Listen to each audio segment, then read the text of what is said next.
Well, good morning. I'm Colin Crawford. I'm the President and CEO of Mac Publications. This is an exciting, newly formed joint venture between Ziff Davis and IDG, which is now responsible for publishing Mac Week and Macworld. And I'd like to welcome you all on behalf of the sponsors to Boston and Macworld Expo. You know, more than any other computer company, Apple continues to attract a great deal of media attention, and today is no exception. For me, and I expect for many of you, the last year in the Mac market has felt like being a bit on an emotional roller coaster. You know, highs of optimism followed by troughs of near despair as Apple wrestled with its turnaround strategy. Jubilation as Apple improved and rationalized its product line and made progress with its OS strategies, and then concern as negotiations with the licensees appeared to stall. But for all the followers of the Apple market, nearly every possible solution, every possible solution for Apple has been analysed and dissected. There's certainly no shortage of pundits, to give advice. Gil Amelio, Apple's former CEO, once remarked to me his frustration with the media coverage. My response was that Apple would be facing an even bigger problem if the media stopped caring.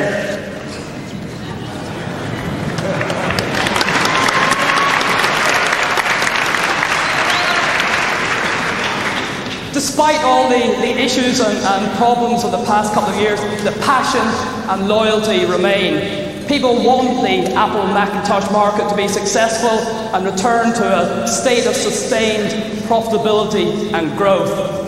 Today, I'm going to spare you my solutions for Apple, though having been in this market for over a decade, I've certainly some strong views. It's much more important that we all hear a vision for the Macintosh platform from Apple and other senior executives in the industry.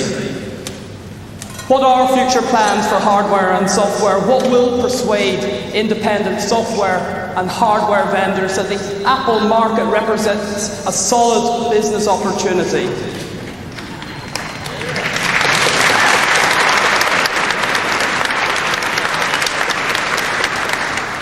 I want to leave Macworld Expo at the end of the week with evidence that the Macintosh platform is still one of the most exciting segments of the computer industry.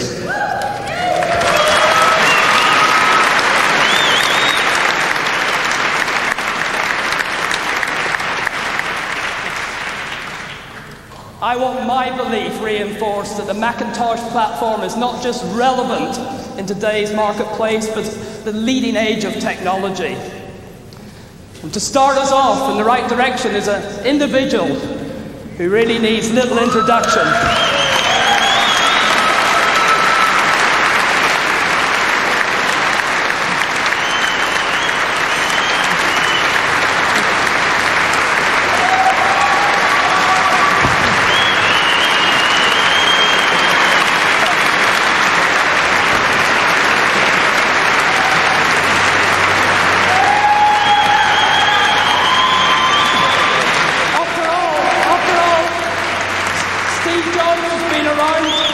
Since the very first Macintosh.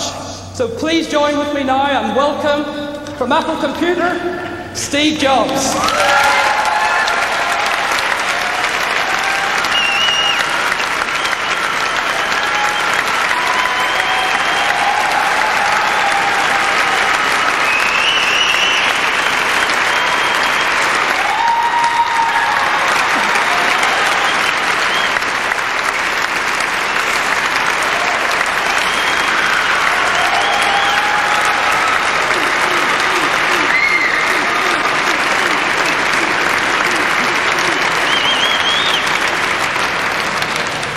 Thank you very much for that warm welcome. Now I guess I'm going to have to give a speech. I came today to give you a status report on what's going on and to try to fill you in on some of the steps we're taking to get Apple healthy again. As you know, I'm the chairman and CEO of a company called Pixar, and thank you.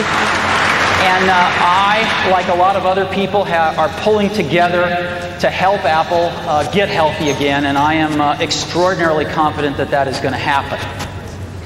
Now, when I started to get involved, a lot of people gave me advice. And some of the advice that was the most popular was Apple has become irrelevant. There was a great one that was Apple can't execute anything. And another one was the Apple culture is anarchy. No one could manage it. You've read all these things in the press. And after 4 weeks, here's what I found. Quite the opposite of these things, actually.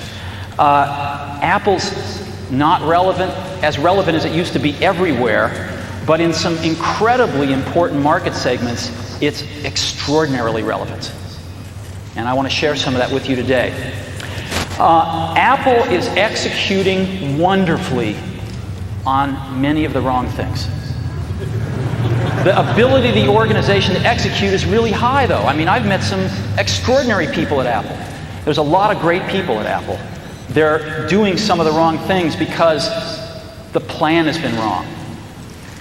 And lastly, what I found is rather than anarchy, I found people that can't wait to fall into line behind a good strategy. There just hasn't been one.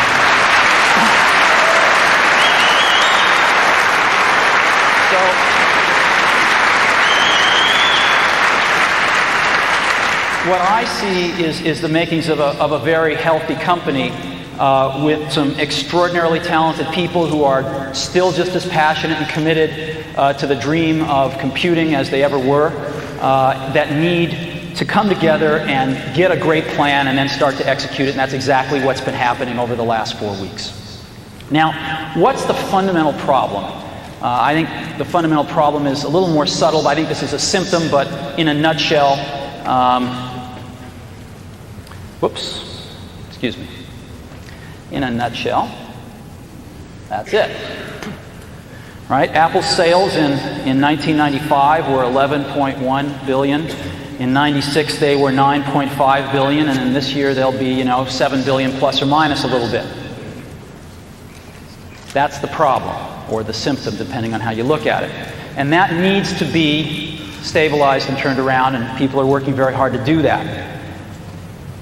So what are some beginning steps that we're going to take? One of the first ones has to be to start at the top. Apple's done a lot of change at the bottom, and I think this change needs to start at the top with the board of directors. Focus on relevance. Apple needs to find where it is still incredibly relevant and focus on those areas. It needs to figure out what its core assets are and invest more in them. Apple has neglected its core assets for a while. It has to forge some meaningful partnerships, not just partnerships and press releases. And it needs to define some new product paradigms. And we've got some great ideas. I'm not going to be talking about products today, though. I just want to let you know that we have some wonderful ideas that you'll be hearing about between now and the end of the year. So let's talk about some of these. Board of directors. Apple had a very decent group of people as their board of directors. They worked very, very hard for Apple. But I think with Apple in the situation it finds itself, it was time for a change. And the directors agreed with that. We have put together a new board of directors that I would like to announce to you today. There are 2 members of the prior board that we are extremely pleased they're going to stay on the new board. The first of those is Ed Woolard. Ed is the chairman and former CEO of DuPont. I've gotten to know Ed over the last several weeks, and I think he's terrific and has provided a tremendous amount of leadership during this very critical time for Apple. Next is Gareth Chang. Gareth is the president of Hughes International. Again, he's been on the Apple board for a short while, and Gareth brings a tremendous international experience to Apple, in particular in Asia, which is a very important market and a high-growth market for Apple. And then we're going to add 4 new board members. The rest of the prior board has resigned, and we're going to add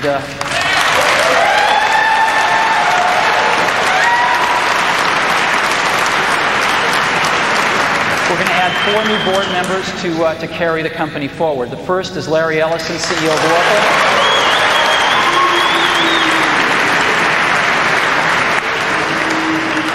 I hope that wasn't a boo I'm hearing.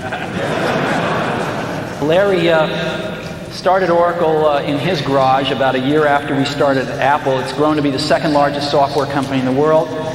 We would like to do a lot more in terms of software, and we thought having some software industry expertise would be a good idea on the board. Second board member, Jerry York, former CFO of IBM and Chrysler.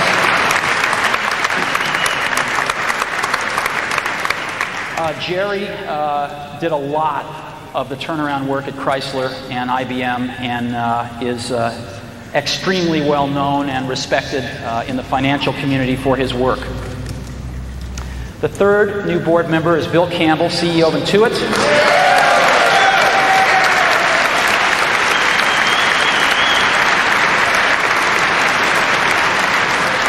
Bill, in addition to being CEO of Intuit, was formerly the Vice President of Sales and Marketing for Apple during some of its heyday, and also ran Claris, and is very familiar with some of the successes and some of the failures that Apple has had, and I think he'll be an extremely good board member. And lastly, I am joining the board as well.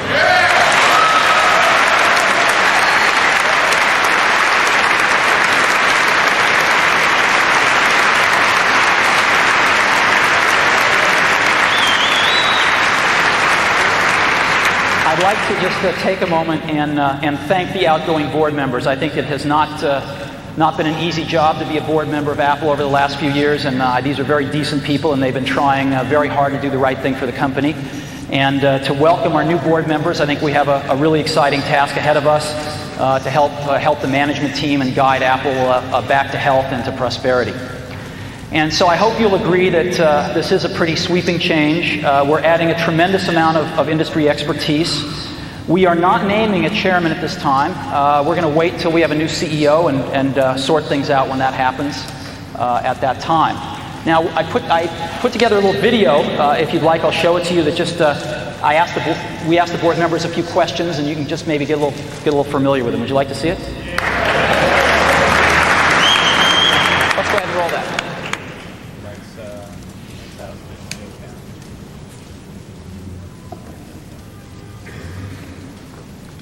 The old board has been associated with the past, and the past has been failure. The new board brings hope.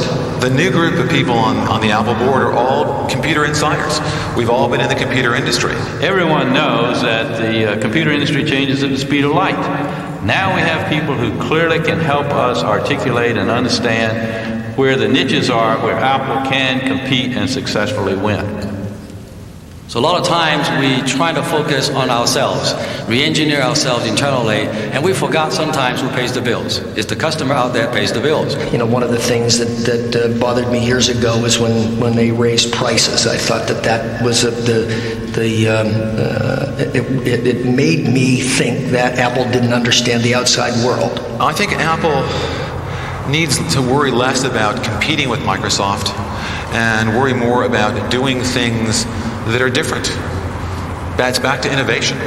It's back to creativity. It's back to vision.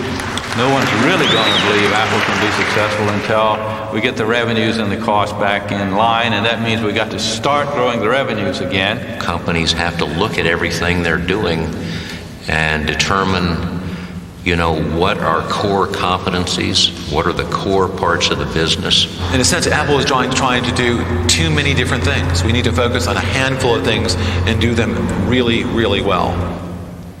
Well, I was on the Citicorp board in 1991. The price of the stock was $9 a share, and there was many negative articles being written about Citicorp was going bankrupt. The price today is $130. Mainly because we did the fundamental things that were necessary to focus on the customer and focus on having a highly successful business. At Chrysler, we had to take nearly $4 billion out of the cost structure to get Chrysler fully competitive, particularly with the Japanese. I've seen this at DuPont, I've seen it at IBM, I've seen it at Citicorp. The success starts to generate additional success. Well, the confidence has to start with a clear vision. What are we trying to accomplish? What are we trying to do? You take that vision down to a strategy. People have to look at it and say, yes, they can do that. When a company lacks the energy, you can't do anything to the company. So I think with Steve and the new board members, first thing we need to do is inject tremendous amount of new energy, new thoughts. Apple has very strong positions in two market segments. First, education, and secondly, creative content. What other computer system has 20 to 25 million loyal, enthusiastic, committed users? Just building on that base, recapturing their dedication and strength because we're bringing out great products. Whenever you have a strong position in a market segment, you can capitalize on that. You know, Apple's the only lifestyle brand in the computer industry. It's the only company that people feel passionate about. You know, my company, Oracle, it's a huge company. IBM's a huge company. Microsoft's a huge company. But no one has incredible emotions associated with our companies. Only Apple is really a lifestyle brand. And companies can spend billions of dollars to build a brand. Apple does not have to do that. It's already been done. The important thing is to build products that are wonderful and, or as Steve would say, insanely great. And it's time to start building insanely great products. The biggest thing you can do is go out and buy a Mac. Do I use a Mac? Absolutely, I use a Mac. I have 3 of them in my home. I've been using a Mac since 1984, and I'm not about to stop. I probably own every single machine that Apple had ever produced, and I can tell you, no one can change me in terms of personally what machine I will use. It's gotta be a Mac.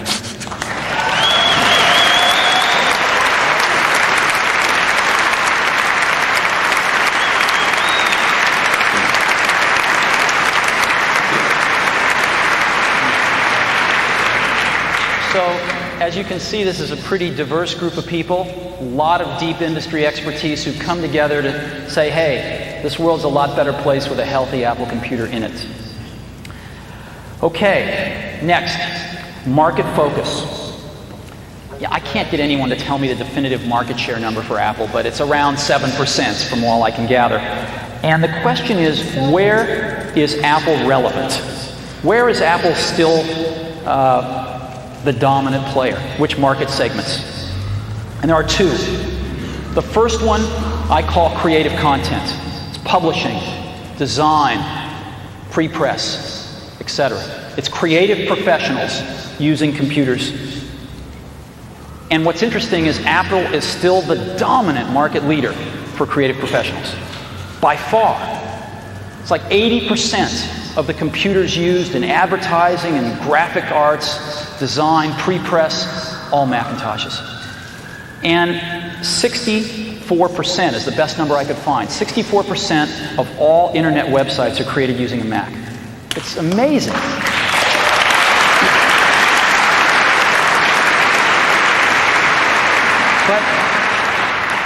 But we haven't been doing a good enough job here. As an example, there is something like 10 to 15% of Mac sales which can be traced directly back to people using Adobe Photoshop as their power app, right? When was the last time you saw Adobe and Apple co-marketing Photoshop? You know, when was the last time we went to Adobe and said, how do we make a computer that'll run Photoshop faster? These things haven't been as cohesive as they should have been, and I think we're going to start proactively focusing much more on how we do these things.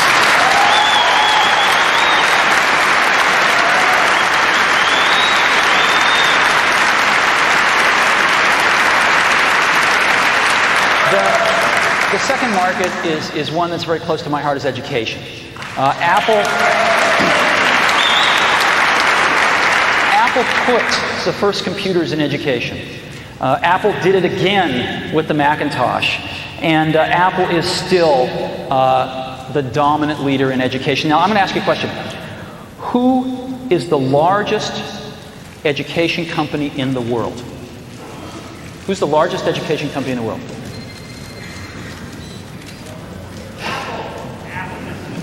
Yeah, the answer is Apple. Apple is the single largest education supplier in the world. Okay, supplier to education in the world. Single largest education company in the world. Now, I've asked 100 people at Apple this, and only 2 have thought of Apple. It's incredible the position Apple still has in education. 60% of all computers in education are Apple's. 64% of computers teachers use are Apple's. It's a $2 to $2.5 billion business for Apple every year. What an incredible foundation to build off of. What an incredible legacy to build off of. And so you're going to see Apple proactively focusing much more on these two markets where it is very relevant, and both of these markets are growing over at 20% a year. Now, Apple's share is shrinking in these markets slowly, but I think you're going to see that stabilize and turn around, and you're going to see Apple grow with these markets because it's going to do a much better job of focusing where its relevance is and where its legacies lie.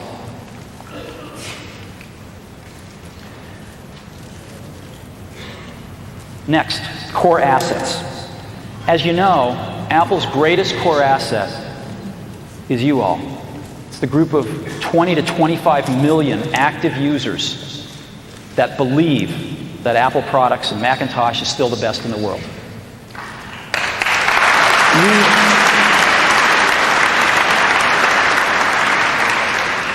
I don't think we've been doing a good enough job taking care of you. Have you called I've called the support lines myself. I've gotten very acquainted with the hold signal. And so I think we're going to see some changes there soon. And I apologize for anything in the past.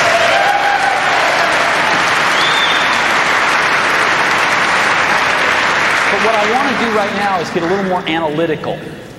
And I want to say, sort of from a more analytical standpoint, what are Apple's core assets? And there's two of them that I've been able to uncover.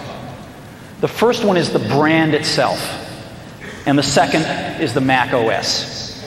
Now, the brand, if you asked, what are the 5 greatest brands in the world? If you went out and you asked professionals this question, I think Nike would be on everybody's list, Coca-Cola would be on everybody's list, Disney would be on everybody's list, and Apple would be on everybody's list. We have one of the world's greatest brands, and we haven't paid much attention to it in the last several years, and I think you're going to see that start to change. And now I want to focus on the Mac OS. The Mac OS is an incredibly core asset to Apple, and we've been walking all over it. Most people think that we're about to abandon the Mac OS. Most people think that, Macintosh OS 8, which we just released, was codenamed Tempo, as you know, right? So we just released Tempo. Most people think our next release next year, which is codenamed Allegro, will come out, but then our next release will be Requiem. And it's crazy. It's absolutely crazy. The Mac OS is still the best thing in the world. It is still the best thing in the world. There are over 20 million active users. The number's a little closer to 25 million. There are thousands of developers, and there's $1.5 billion software industry built around this thing. This is one of the core assets of the company.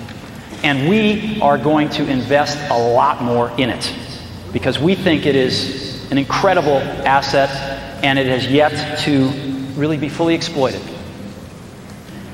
Apple is about the Mac OS. We're going to be doing other things because we're creative people. But at the core, Apple is about the Mac OS, and all of the fears that I've heard of people that we're abandoning it are absolutely not true. Our latest release, Mac OS 8, I've got some really good news for you. We released this thing 2 weeks ago, and we have already sold 1.2 million copies.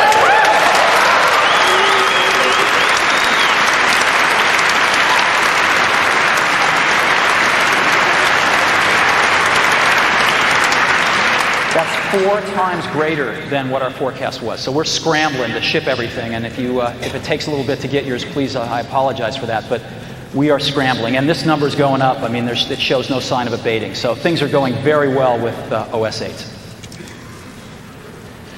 Now, I'd like to talk about meaningful partners. Apple lives in an ecosystem, and it needs help from other partners. It needs to help other partners.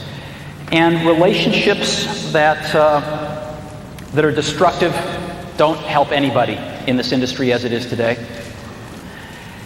So during the last several weeks, we have looked at some of the relationships, and one has stood out as a relationship that hasn't been going so well, but had the potential, I think, to be great for both companies. And I'd like to announce one of our first partnerships today, a very, very meaningful one, and that is one with Microsoft.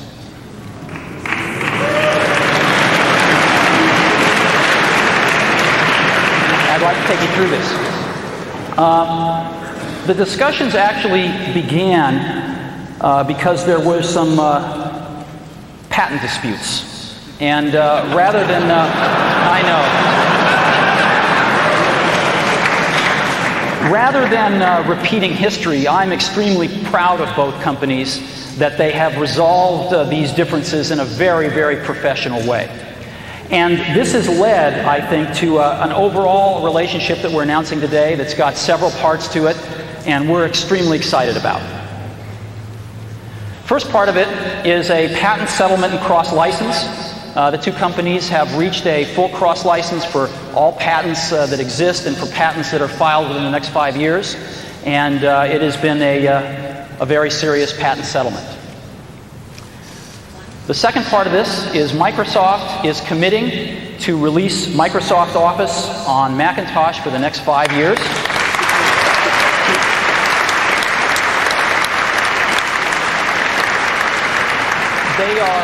They are going to release the same number of major releases as they release on Windows during that time. Their first release is they're going to target to have it out near the end of the year. It might slip a few months into next year, but they're working real hard on it, and it looks very, very good. Next, we have taken a look at browsers out there, and Apple has decided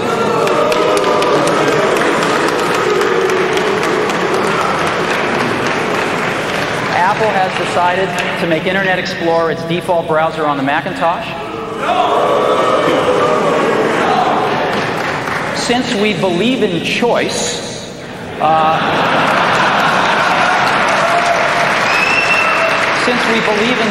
we're going to be shipping other Internet browsers as well on the Macintosh, and the user can, of course, change their default should they choose to. But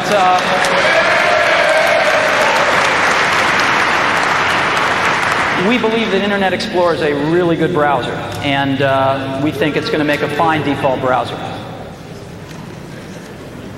Java. We are going to be collaborating with Microsoft on Java to ensure that we can get the best from each other and ensure that there's compatibility between our virtual machines. And we think that that will serve everybody's interests. And lastly, Microsoft is making an investment in Apple. Microsoft is buying $150 million worth of Apple stock at market price.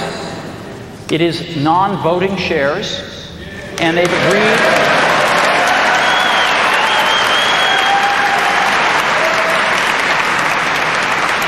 And they've agreed not to sell them for at least 3 years.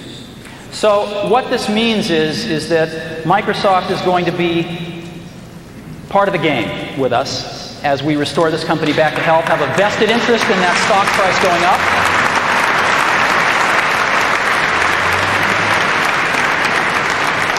We're going to be working together on Microsoft Office, on Internet Explorer, on Java. And I think that it's going to lead to a very healthy relationship. So it's a package announcement today. We're very, very happy about it. We're very, very excited about it. And I happen to have a special guest with me today via satellite downlink. And if we could get him up on the stage right now.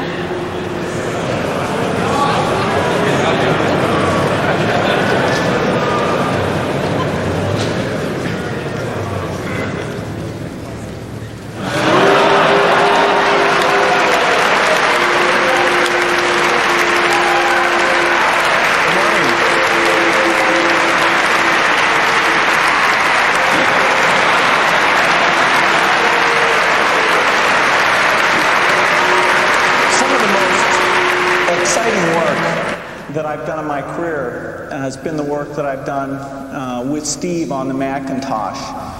Whether it's the first introduction or doing products like Mac Excel. These have been major milestones. And it's very exciting to renew our commitment to the Macintosh. We have over 8 million customers using Microsoft software on the Macintosh. We make it very easy for people to use Macintosh to take their documents and work with all kinds of machines. We're very excited about the new release we're building. This is called Mac Office 98. We do expect to get it out by the end of this year. And we've got some real exciting features. It's a product that's going to require no setup. It's going to be an easy transition from people in the past. And I think it's going to really set a new benchmark for doing a good job with performance and exploiting unique Mac features. In many ways, it's more advanced than what we've done on the Windows platform. We're also excited about Internet Explorer. And we've got a very dedicated team that's down in California that works on that product. And the code is really specially developed for the Macintosh. It's not just a port of what we've done in the Windows environment. And so we're pleased to be supporting Apple. We think Apple makes a huge contribution to the computer industry. We think it's going to be a lot of fun helping out, and we look forward to the feedback from all of you as we move forward doing more Macintosh software. Thanks.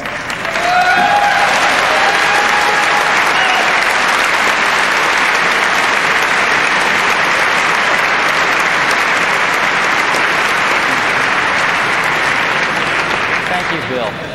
You know, where we are right now is we're shepherding some of the greatest assets in the computer industry.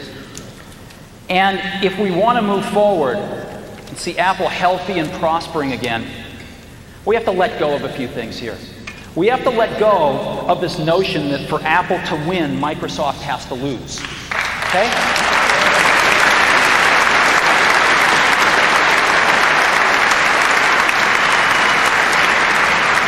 We have to embrace a notion that for Apple to win, Apple has to do a really good job. And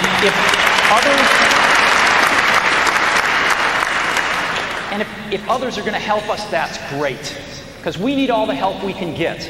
And if we screw up and we don't do a good job, it's not somebody else's fault, it's our fault. So I think that's a very important perspective. I think if we want Microsoft Office on the Mac, we better treat the company that puts it out with a little bit of gratitude. We'd like their software. So the era of setting this up as a competition between Apple and Microsoft is over as far as I'm concerned. This is about getting Apple healthy, and this is about Apple being able to make incredibly great contributions to the industry to get healthy and prosper again.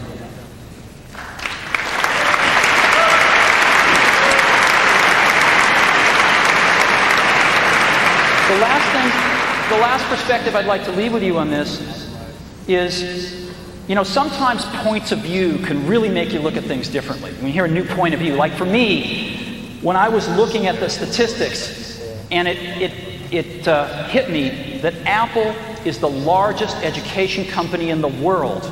That was like a bolt of lightning. That's huge. What an incredible base to build off of.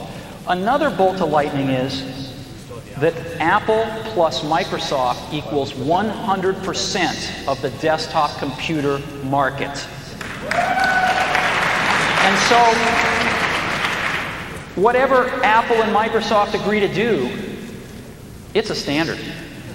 And I think that you'll be seeing us work with Microsoft more because they're the only other player in the desktop industry. And I think you'll be seeing Microsoft want to work with Apple more because Apple is the only other player in the desktop industry. So I hope we have even more cooperation in the future because the industry wants it.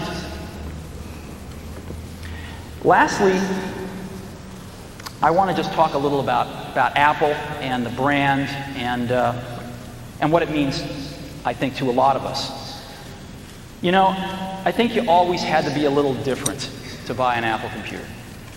When we shipped the Apple II, you had to think different about computers. I mean, computers were these things you saw in movies. They occupied giant rooms. They weren't these things you had on your desktop. You had to think differently because there wasn't any software at the beginning. You had to think differently when a first computer arrived at a school where there had never been one before, and it was an Apple II. I think you had to think really differently when you bought a Mac. It was a totally different computer, worked in a totally different way, used a totally different part of your brain. And it opened up a computer world for a lot of people who thought differently. You were buying a computer with an installed base of 1. You had to think differently to do that. And I think you still have to think differently to buy an Apple computer. And I think the people that do buy them do think differently, and they are the creative spirits in this world. They are the people that are not just out to get a job done, they're out to change the world. And they're out to change the world using whatever great tools they can get. And we make tools for those kinds of people. So hopefully, what you've seen here today are some beginning steps that give you some confidence that we too are going to think differently and serve the people that have been buying our products since the beginning. Because a lot of times people think they're crazy, but in that craziness we see genius, and those are the people we're making tools for. Thank you very much.